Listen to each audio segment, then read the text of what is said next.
everybody, Mark Schaftlein with you, and this is the Schaftlein Report. We're going to cover everything. We're going to cut through all the propaganda, give it to you straight from left, right, and center. The opinions are what counts.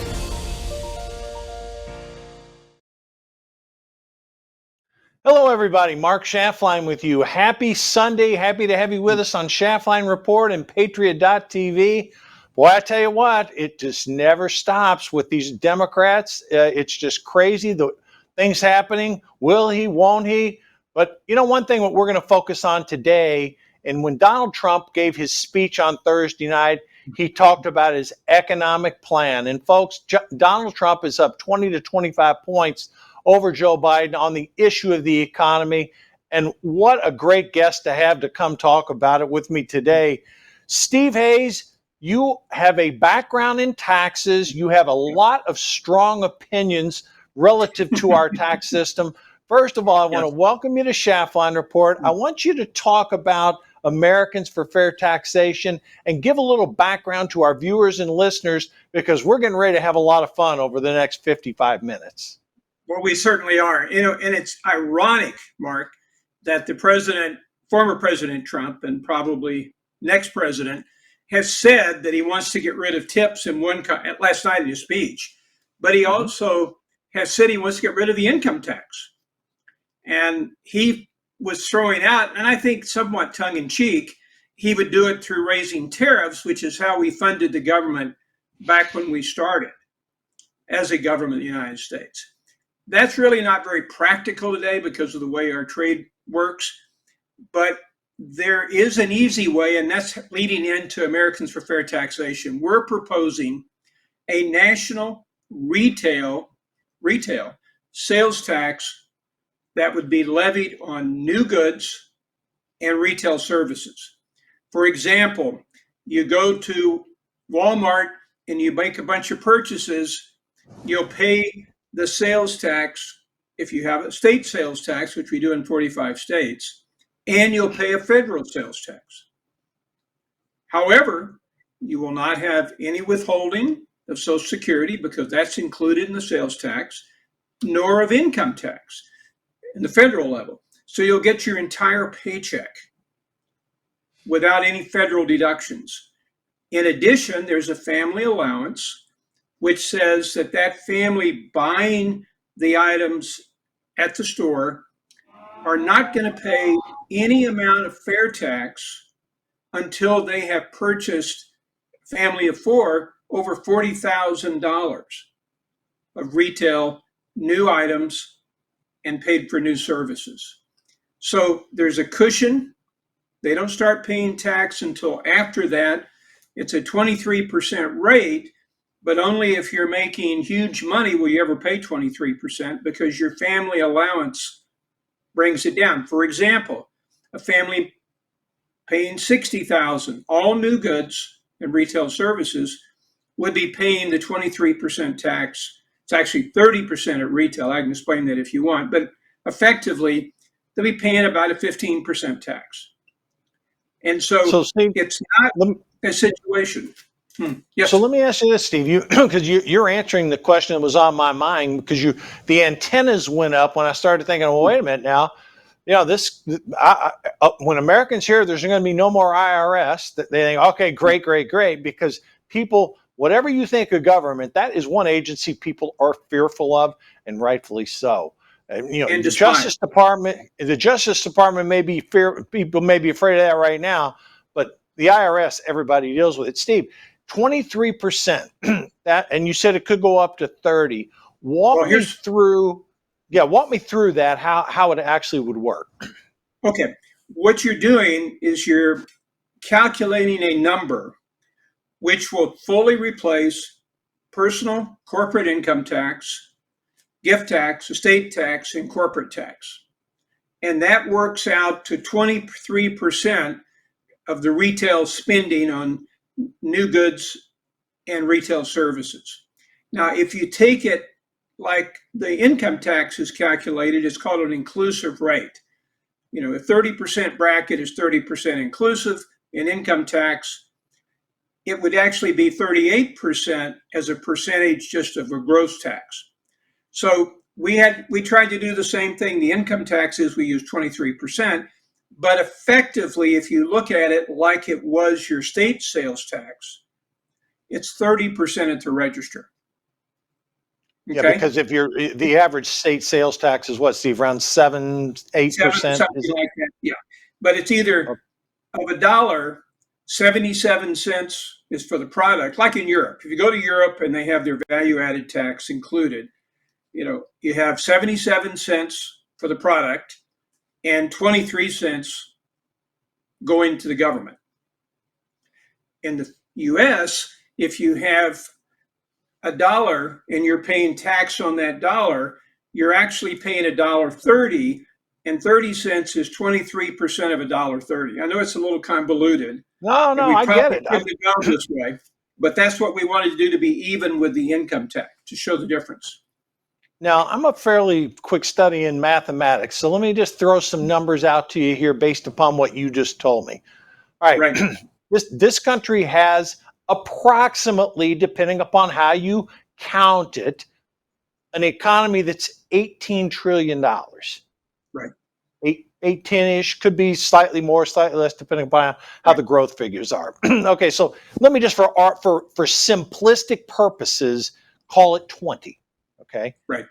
And if the tax that you're advocating is a replacement for the dreaded income tax, I know it's 23, but it's 20% of 20. That's going to end up being $4 trillion, Steve, that will go to the government. It's going to be almost 5. Well, that's where I'm coming with this, because the last person that balanced the budget was Bill Clinton back in, was it 96, 97, somewhere around there. Yes. And right now, we're still spending a little more than that, but that is, whether it's, if Trump is elected, that figure as a percentage of GDP will go down. But that is approximately what the government should be spending. Now, I know it's spending a little more than that right now. I think it's actually $4.5 trillion the government's spending. But Steve, you're talking about, if that plan were in place, and I'm obviously, we're jumping through a lot of hoops to get there, but you'd have a federal government that would have a deficit of only $500 billion, maybe less, versus the $2 trillion deficit that we're dealing now. Are my numbers somewhat lining up with? No, you're doing a good job with the math, but here's the thing that's ignored under the present system. The IRS admits that there's $1 trillion, Mark, of evasion, meaning taxes that should lawfully be paid, which are being evaded by taxpayers. Not gambling, not crime, but almost all of it, 80 some odd percent of it, comes from the plumber who tells you, I'll put that disposal in. It's going to cost you $300 with a check and $250 for cash. Right. All right. And so I'm going to give you a discount, Mark, if you pay me cash. And of course, he's not going to report it. So we've got $1 trillion of evasion. Now, it's in California. This was the last study that looked like a real study that was done by their Board of Equalization, which collects their sales tax. It was about 3 years ago. They collected $50 billion of sales tax, and they had a 2% evasion. And you go, wait a minute, that's at 8%, 9%. You're talking a much higher percentage. You are, but the points of payment are only at retail. And so you've got a place where 90% plus of the retail spending is with the top 8 to 10% of the vendors, the Amazons, the Walmarts, the Targets, people buying cars, they go to their state DMV. So the amount of opportunity for evasion is way lower. Oh, yeah. Because I can see if that. you go to Walmart and say, well, I'm sorry, I don't want to pay my sales tax today, you know what's going to happen. Right. You're well, not going to push get your the card over here and well, thank you very much. And so basically evasion goes down, we'll pick it up, but it's also, look at what it does to growth, because we're suddenly taking away the burden of the income tax from everyday life and planning. But also what people don't I think, focus on because they have so many things that get thrown at them. But we have the very worst tax system for a world where economic trade internationally is so important because all of our trade partners have a value added tax, which is sales tax, but at each step of production, it's a tax based on that. The retail sales tax is only on purchases at retail in the U.S., so it effectively works the same way. When Let me ask you this question, Steve. Yeah. No, go ahead. No, go ahead. Finish your thought. No, I was going to say, when a product is made in, say, Germany, and they export that BMW to the U.S., the exporter gets back all of the value-added taxes that have been paid before it comes over. And in Germany, it's about 20%. So it comes over here at a 20% discount. They then bring it in, and we do not tax it. We tax the profits of the company that sells the BMW. Right. And that's about 3 or 4%. Huge outpoint. When we export, it's assumed that when you make a product in the United States, all the taxes that are included, so security taxes, income taxes on every step of the production cycle, can lead to somewhere between 15 and 25% of the price. With an automobile, it's been estimated to be closer to 25% because of all of the parts that go into it. And I'm talking about not electric vehicles with fewer parts, but the general gas combustion engine car. And so you're talking about an opportunity for prices to come down through competition, not because people want to give you money, but through competition.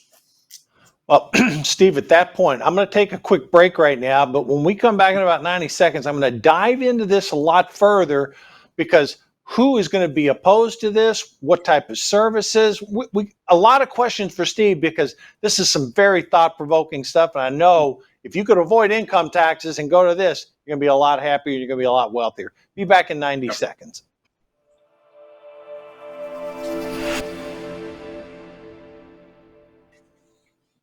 Hey, ladies and gentlemen, my name is General Mike Flynn, and I'm here to talk about a limited time offer of subscriptions to Patriot.tv and how you can become a member of our Patriot Defenders subscription club and become a member of Patriot.tv. Really, it's America's network. I call it the home of truth. And you can do that for only $9.99 a month. It's a great deal by itself, but what I'm going to walk you through here in these next few seconds is a couple of package deals that we have that are unbelievable. The next membership was the annual membership at $99 that you can save. Right away, you save $20 if you come in at the annual subscription rate. The best deal that I think that people ought to seriously consider is the 2-year membership at $159. And it includes a special edition of my recently released documentary, Flynn, Deliver the Truth, Whatever the Cost. So along with the 2-year membership, the 2-year subscription will send you a DVD combo of the film, plus an option to stream the movie online, as well as exclusive interviews of Tucker Carlson, Devin Nunes, and myself. So go to the home of truth, right? Go to Patriot.tv today, sign up, seriously consider the 2-year subscription rate. It's an unbelievable savings. I think it's a total savings of about $70 from just signing up on a monthly or a annual basis. So thank you very much for your support.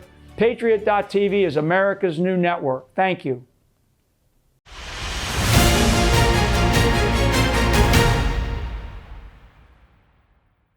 And we're back. And thanks for General Flynn for that plug. Folks, go click the Patriot Defender. Sign up for it. It is a great deal for you, and you'll be helping Patriot.tv. All right, Steve, I love what you talked about in that opening segment because when I'm thinking, okay, I'm no more income tax and capital gains and whatnot, we're going to get into that a little bit further. But let me ask you 2 questions. These are really important. Sure. A big chunk of the American economy is a service economy. Does that tax apply, for example, to lawyers, accountants, professionals? In other words, I get the concept of Walmart, Target, Amazon, Right. Costco, et cetera. I mean, about 10 major retailers are it's probably the 80-20 rule. 80% of the Right. sales come from 20%. But how about Yeah. the service economy, Steve? How does that affect it? All right. Well, it's a really good question. The bill was written by a bunch of tax lawyers, okay, who were Shock. fed up with the present system. And we tried to model it as much as possible so that it acted in a similar way to the income tax in terms of how it treated business. We made it so that if that lawyer, let's say you came to me and you asked me to represent Patriot TV, Mm-hmm. then I would be not selling a retail service. I would be selling a service to Patriot TV, and Patriot TV would be charging the sales tax when people subscribed. Does that make sense? Yes, it does. Mm-hmm. If you came to me, though, and said, Steve, I would like you to help me review this will, it's a personal service, I would charge you the sales tax.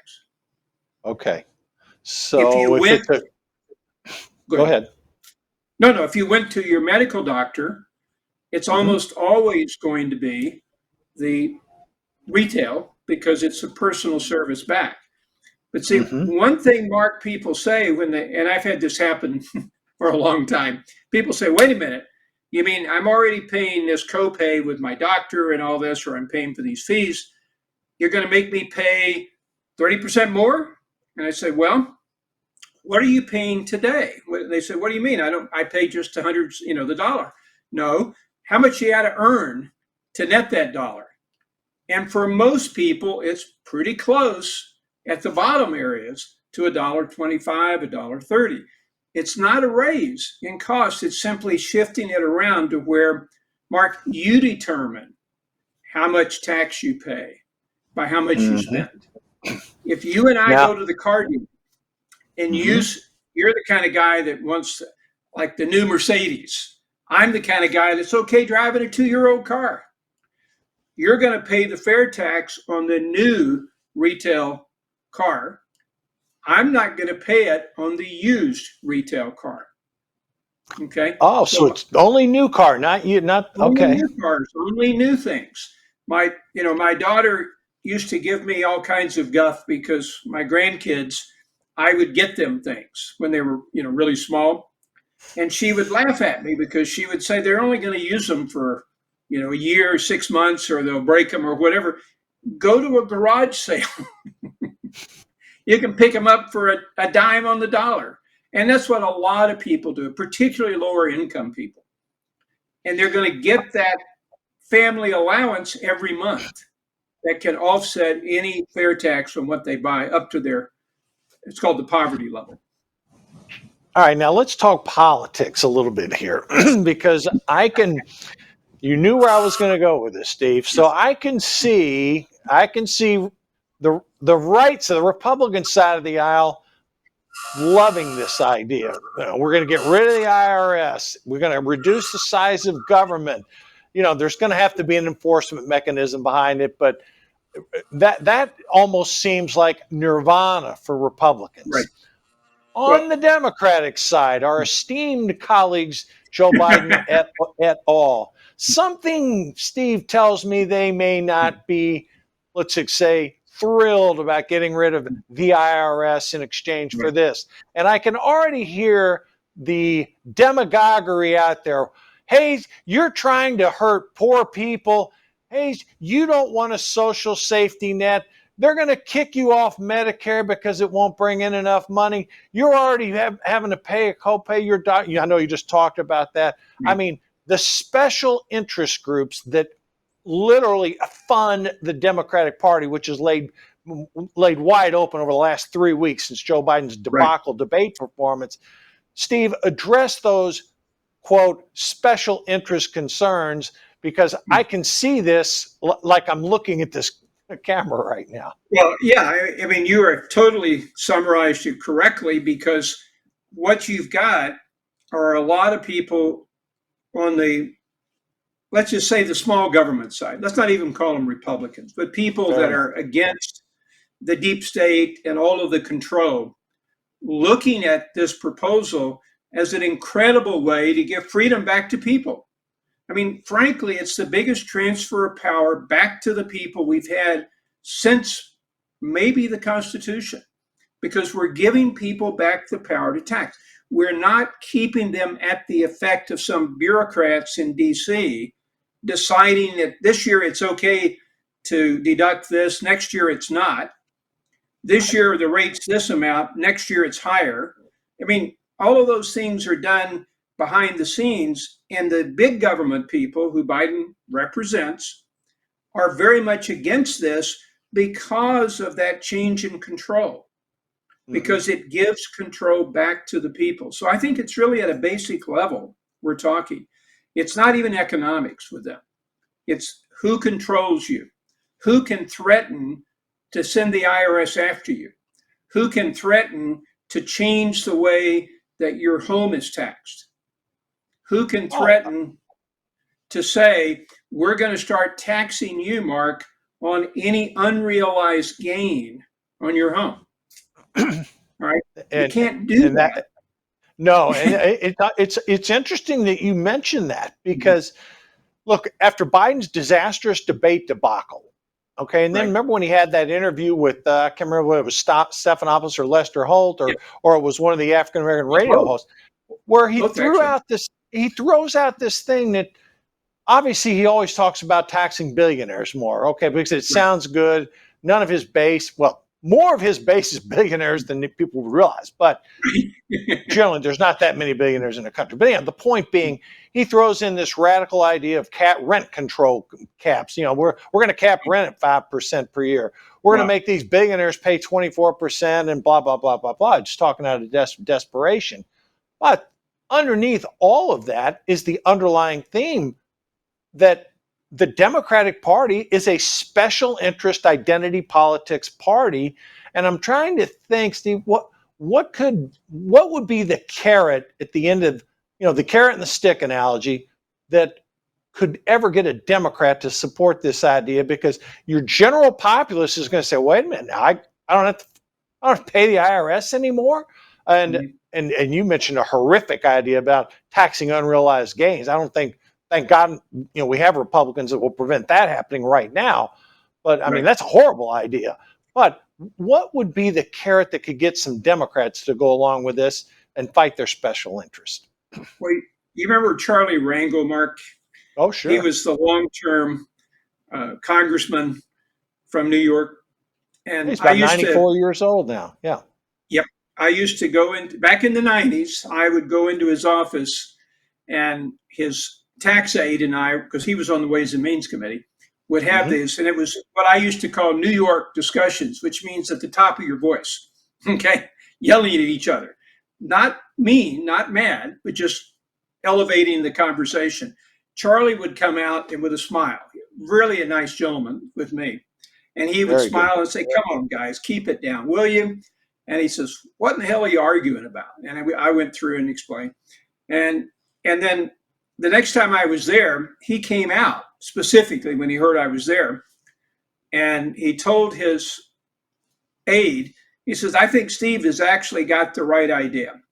And the guy looked at him like, what? He goes, yeah. He says, I think that the sales tax is the only way we're going to get enough money in to fund all the programs that I think we need. And that's the carrot to the Democrats, because the income tax system is failing. The more of these arbitrary things they apply, Mark, the less it's going to collect. You're going to have more and more evasion. You're going to have less collections, and they have to have the money if they can't use the deficit. See, right now they've been able to use the deficit because of the stupid modern monetary theory which they've been operating on, which says deficits don't count. We talked about that. We talked about that on yesterday's show. I mean, the government is now up to a point where it's got $35 trillion in debt. Okay. Yes. A lot of economists, doesn't matter whether you're on the left or the right, are saying that's unsustainable. the Biden budget for next year is a $2 trillion deficit. $2 trillion as is right now. That's only going to grow. And even if Donald Trump wins the election, which he's favored to do right now, and we're going to talk a little bit about that in a later segment, it's going to take a while to bring down that deficit with the policies that Trump is advocating.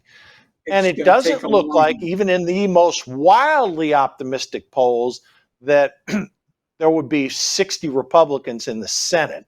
So, I mean, best optimistic view, low 50s, 52, 53, under 54 under a best case scenario. What does that? And the reason I bring it up, Steve, is because to have meaningful, we'll call this radical changes in the tax policy of the United States, there's going to have to be Democrats, signing into this. Now, if the Republicans take the House, which based on current polling, they very well may do, then, okay, you can pass it through the House with no Democratic support, but you got to get that support in the Senate. So I love the idea of what you just said there. If you can demonstrate the fact that there would be more and not less, and Charlie Rangel was a smart guy. I mean, he was a funny guy too. So I'm glad you brought his name up. And he's a Democrat, folks. We criticize Democrats a lot, but when they have good ideas or they believe in something, we'll sign into that. But you're right. You have to give them the carrot, and that's a brilliant way to put it. All right, let me be optimistic here.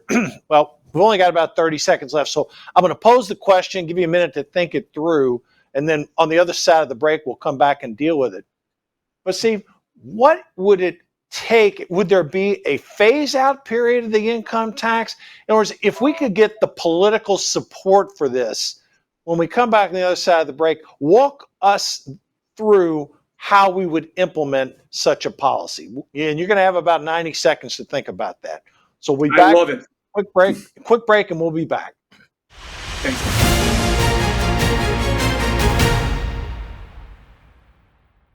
Sounds rolling. All 3 cameras. We're good. Is there any regrets that you have in life? I should sit here and say, yeah, I got a lot of regrets. But when I look back on my life and I understand the lives that were lost, I mean, I'm sitting here with you. And I can tell my story. Former National Security Advisor, Lieutenant General Michael Flynn, pleaded guilty today to lying to the FBI. He was one of the most respected generals in the military. He was, by definition, the most dangerous possible person for Donald Trump to hire. Brilliant military career, serving 33 years. Why was he being so elusive? Mike Flynn told the truth and faced life in prison.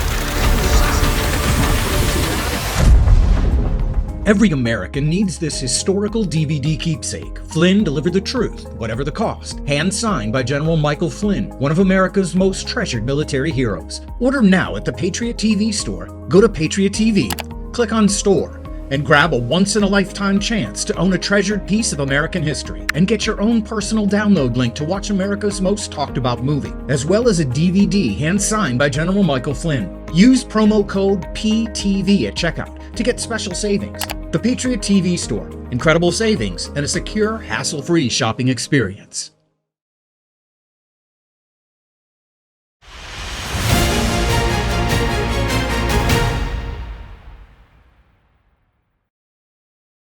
And I'm back with Steve Hayes, brilliant tax attorney who, well, I tell you what, he's got some great ideas, folks. So, Steve, I asked you the question before break. You got the floor. Congress that couldn't be changed in 2 years. What I would say is if we pass the bill next year, then it might make more sense to do it like half and half, like some each year and phase it in. But because you've got the ability for it to be stopped at any point, what I would do, and I think it's been set up and we've got some plans in place to how it would transition, is that let's say in July we pass the bill, January 1st, the new regime takes over. We no longer have an income tax. January 1st, we no longer have Social Security withholding. January 1st, we do it through the fair tax. Suddenly what happens is our goods become much more competitive. What happens is Social Security is now funded by the entire country, not just people who are working. Social Security and the country is funded by everybody in the country, including people here illegally who spend. Right. They don't pay income tax. It's all funded. All the criminals pay sales tax when they buy things. They don't pay income tax. So therefore, we've got a whole new thing going on in January. You're going to have 3 to 4 years of winding down the past system.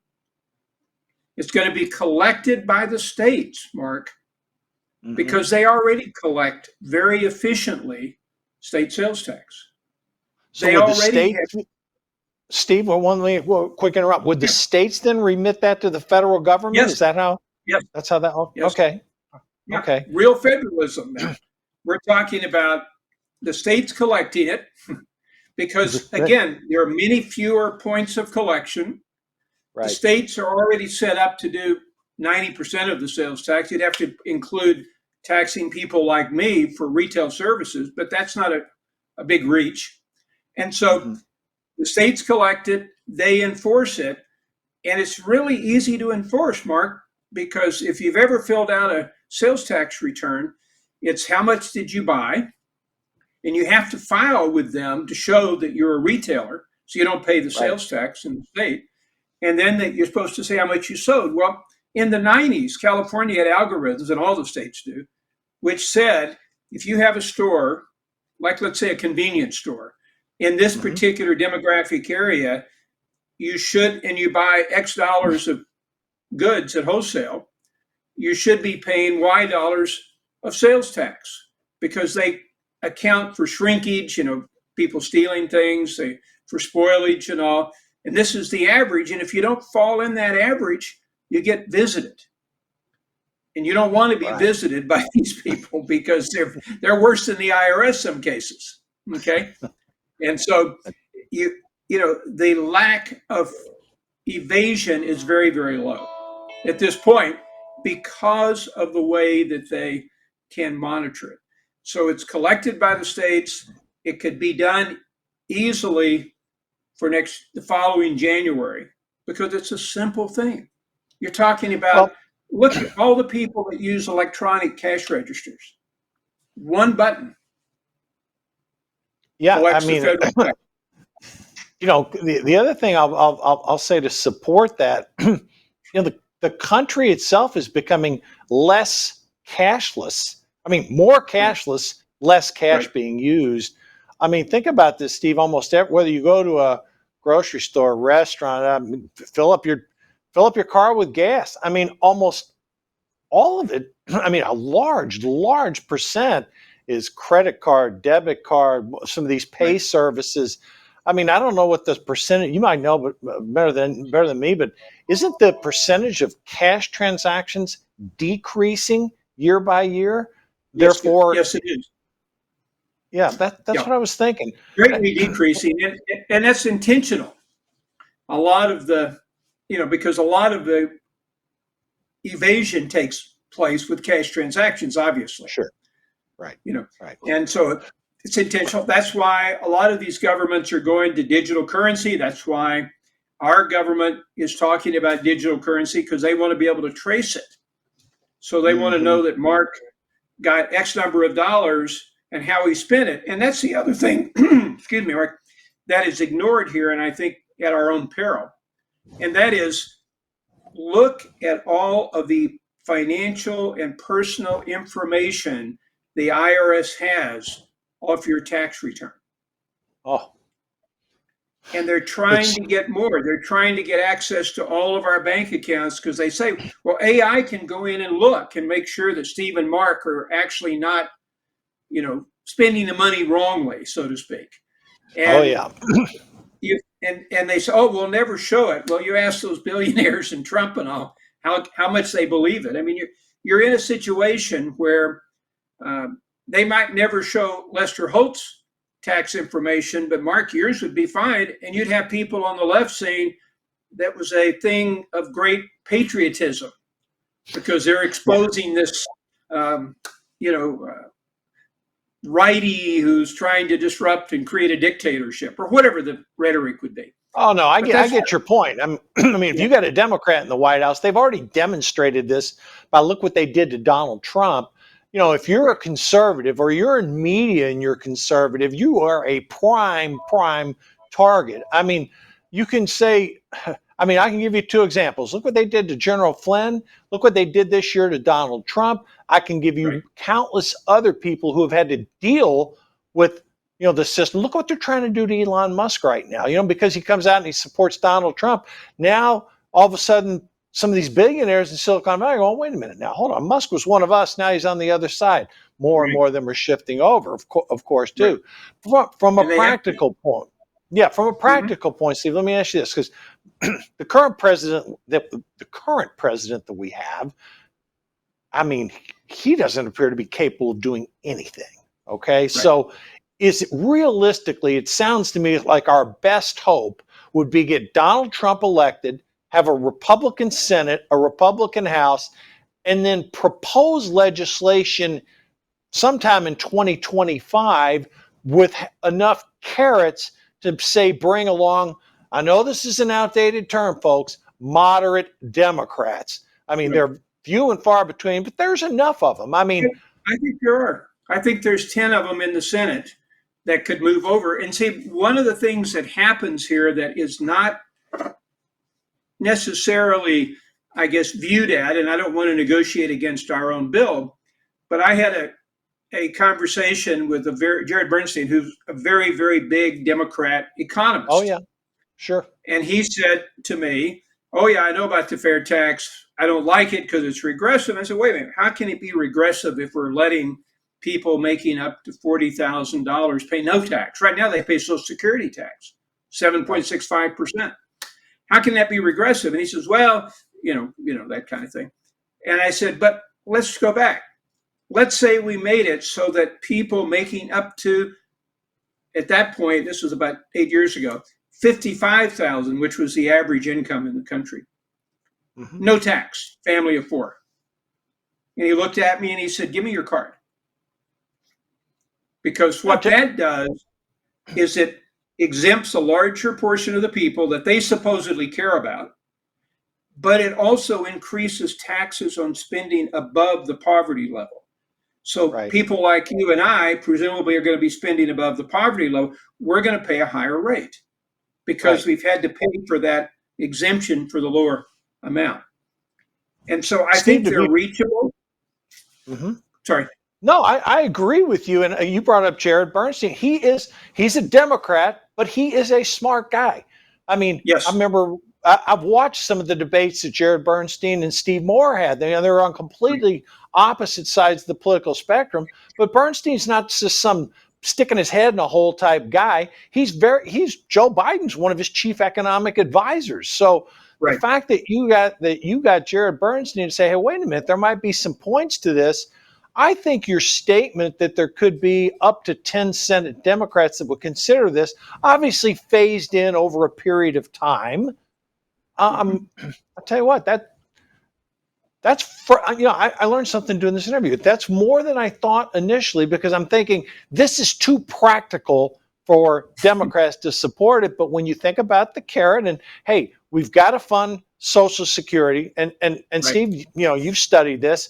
If there's not a fix, there has to be a fix to Social Security, or what's the year? It's 2032 where it goes bankrupt. I mean, so we have to fix there. Yeah, you have mandatory cuts in 2030.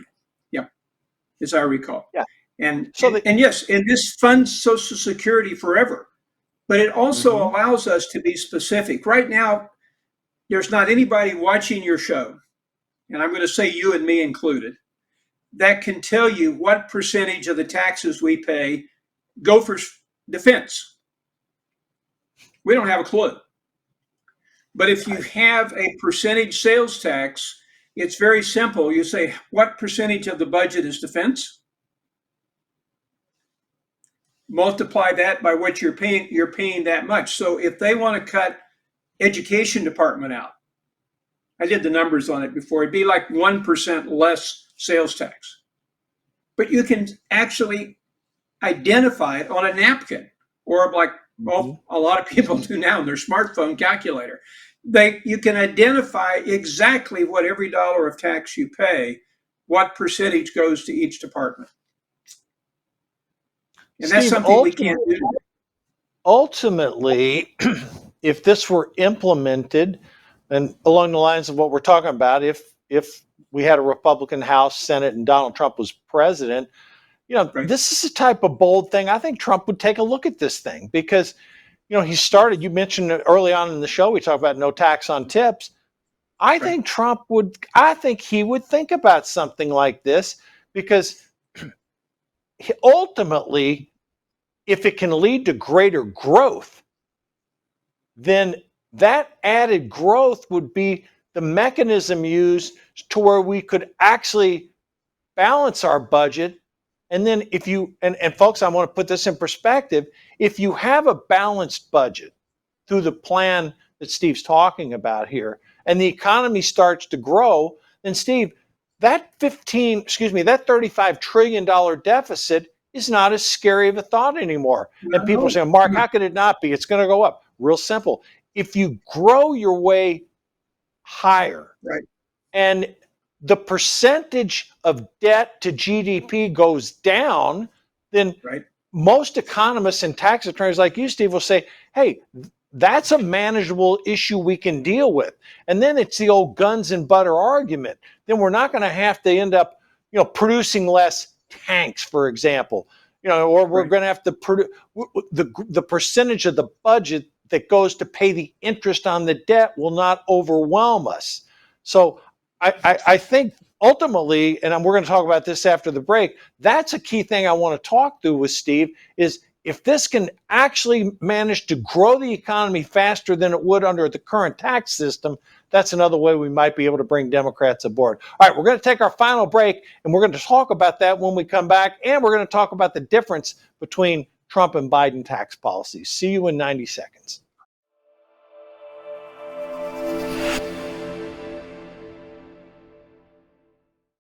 The world is about to shift.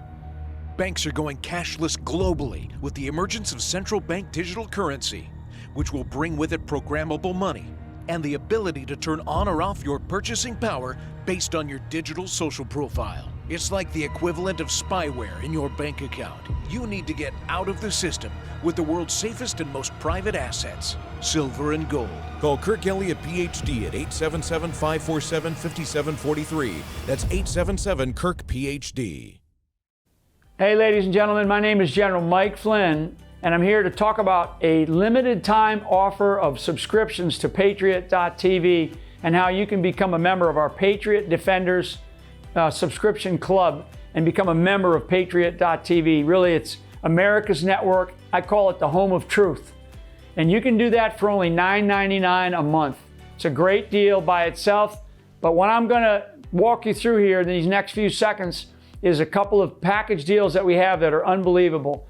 The next membership was the annual membership at $99 that you can save. Right away, you save $20 if you come in at the annual subscription rate. The best deal that I think that people ought to seriously consider is the 2-year membership at $159. And it includes a special edition of my recently released documentary, Flynn, Deliver the Truth, Whatever the Cost.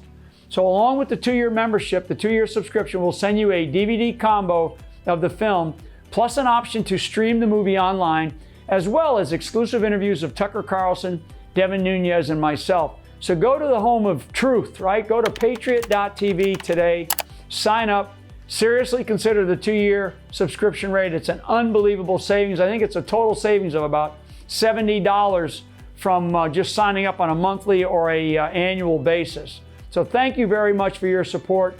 Patriot.tv is America's new network. Thank you.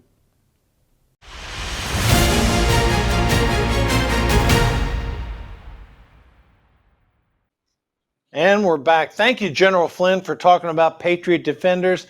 Folks, get out there and support Patriot TV. We're bringing you shows like this and many more, and your help is greatly appreciated. All right, Steve, I threw out some growth figures to you take on Yes. my economic theory of the case there, speaking sort of as a lawyer to lawyer. Where was I on the track of where you're looking this to go? And You are help our audience totally. out here.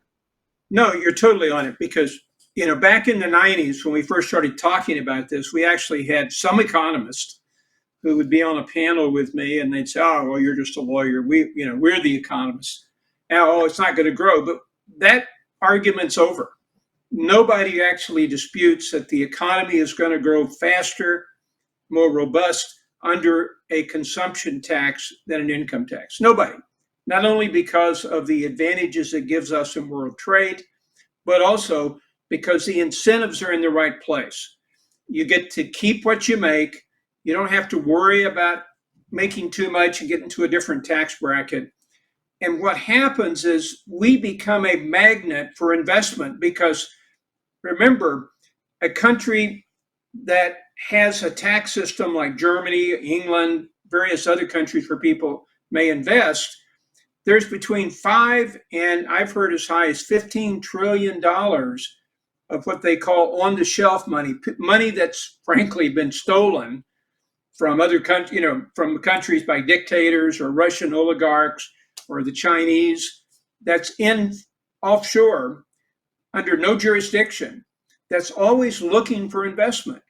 Well, if they come to Germany, they're going to pay 20 to 30% on their gains. If they come to the US under the fair tax, they pay 0. So where are they going to want to invest?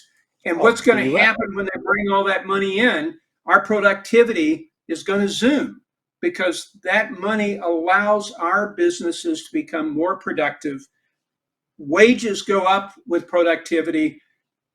GDP goes up more rapidly with productivity. And you mentioned Steve Moore, who happens to be on our advisory board. And I believe this was something that Steve put together, or maybe it was Art Laffer, but some years ago. But if we got it up to the 3.5%, 4% growth at current spending levels, we would have halved the debt. And this was back when it was like 24 trillion or something within 20 years. Nothing else. Continuing to spend at the same rate, we would have halved the debt because we'd have a lot more growth.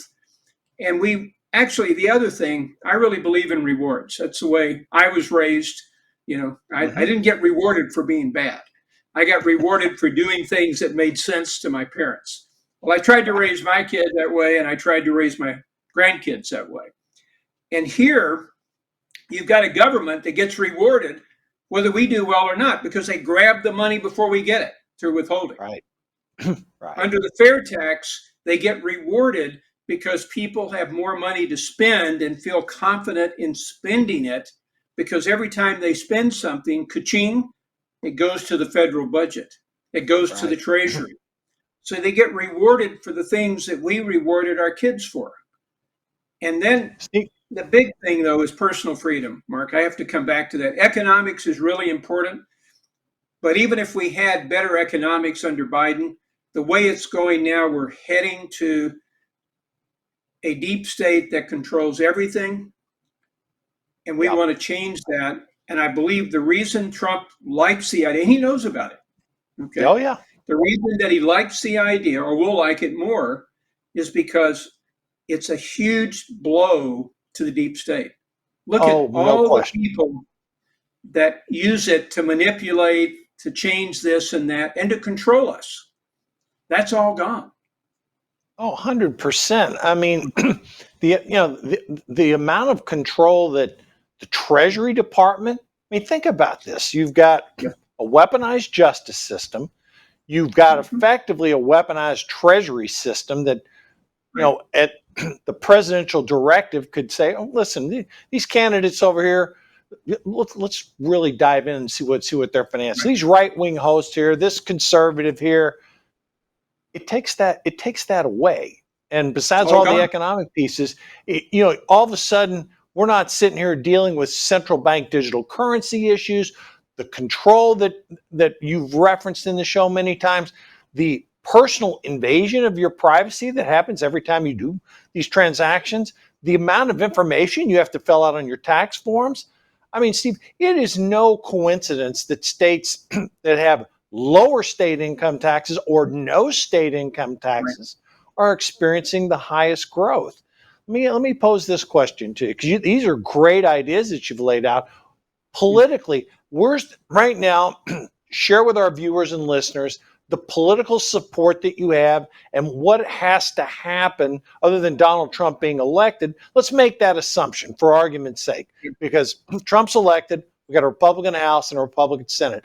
What has to happen next politically to take this from the brilliant idea phase where it is into legislation and ultimately a signature by the president? Well, what we need to do is we need to be able to sit down with the president, the new President Trump, and to go over this and throw it into the mix of ways to, right now he's talking about lowering the point on the corporate income tax. Biden wants to raise it. They're talking about all of these different things, which are really just tinkering. You still have the structure, and every 2 years it can change, or every 4 years. Whereas if he really wants to make a permanent change in the direction our country is going, and I think he does, and I think this time he can do it. Before, his objection 4 years ago, or actually 8 years ago now, was actually people are going to think I'm just trying to avoid paying taxes. Well, we know he doesn't pay taxes anyway, legally. All right. Right. But now he doesn't have to worry about that. He's not going to be reelected. He's not running for reelection. He's running to do what he thinks is best for the country, and what I think the majority of people in this country will agree with, if it's presented right. And he's a great communicator. So what I think has to happen, it has to become on his agenda to get rid of this oppressive agency and system, and to allow us to increase growth all around the world.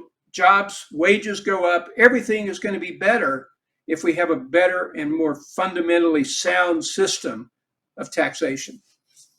Do you have do you have some support from members of the Senate also right now, conservative members of the Senate and or House? Because I think you're right. I mean, Trump's not going to campaign on this because right now he's up 4 or 5 points. There's some obvious benefits here, but if you're in the lead, which he is, I don't think you're going to hear a lot about this on the campaign trail. Not at all. What's the old saying? When you're in the lead, do no harm.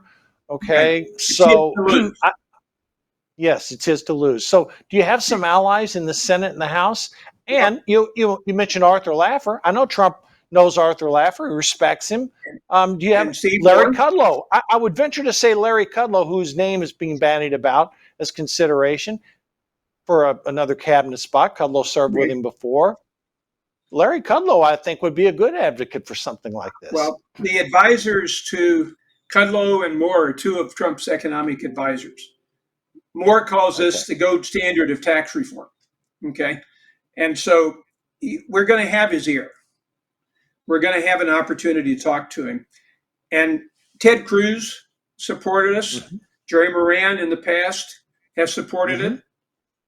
And we have had up to 60 co-sponsors in the House. Wow. We have a situation now where for the last 4 years, people have been just apathetic about becoming involved. I mean, I've had people, if it comes up, I'll vote for it. That's why you saw that deal with McCarthy. They said there would be an up or down vote because enough people wanted it, not just the Freedom Caucus, but enough other members. Right. But a lot of them, it's, why do I want to get on it? I have to explain it. I'm running here. And that's not going to happen under Biden. If Trump gets in, all of that changes if he gets out and starts moving it ahead. That all becomes a totally different game, Mark. And that's what I believe is more important than members of Congress or anyone else, is that if we have the president promoting it, I think we're going to get it. I would agree with you because the way things are trending right now, and again, this is Sunday. We've been through now the debates, which was a debacle for the current President Biden, his interviews, which were a debacle. He's got his party turning against him. as of this Sunday morning before we came on air here, there was some 28 to 30 House Democrats opposed to him. There were 3 Democratic senators, and that number is going to grow. So, Donald Trump is sitting in a good position right now. But like anything else, things can change in politics, and I can go back to the Dukakis George W. Bush race, where Dukakis led, he was up by like 10, 12 points at this point, and Bush ended up beating him. So the things can change in politics, and don't ever think that they won't, because think back in 2016, they threw the kitchen sink at Trump, and literally days before the election, people were saying, well, is Trump going to have to drop out? When they, that sex story came out about him. So things can change. But right now, when you look at the polling, it doesn't change. It's sort of like this. Now Trump is upticking slightly. Yeah, the thing wrong with the polling, Mark, which I recommend, the more important thing is how many people, I believe, feel he's unfit, because that's assuming people vote. Yeah. A lot of Democrats are not going to vote if they feel, or they're going to vote for a third party. They're going to vote for Kennedy or some other people because they don't feel he's up to the job. And if they go vote, fine, but a lot of them are going to skip voting. So I think the polls are somewhat misleading in Biden's favor, because most of the people saying they're going to vote for Trump, assuming they feel compelled to go vote, which I hope they do, are going to vote, whereas the Biden number of percentage voting is probably at least 10% less than he's polling. Yeah, Steve, I would buy into. Steve, you got 30 seconds left. Close it out with your final pitch to get this through Congress.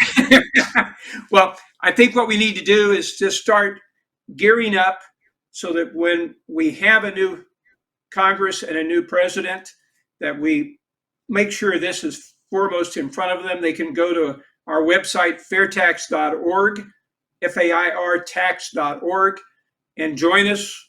We're all volunteers. We're working on it. We've got about 250,000 people on our list who are helping, but we need a lot more to be sure this gets over the line. But Mark, Steve, I really enjoyed it. Thank you. I loved our conversation today. I knew it was going to be fun. The hour's flown by, but I hope you'll come back and be my guest on future shows. All right, folks, that's it for Schaftlein Report today. Patriot TV will be back next weekend, or you may see us earlier. We may cut in for special reports if something happens politically. Thanks for viewing. Thanks for listening. See you soon.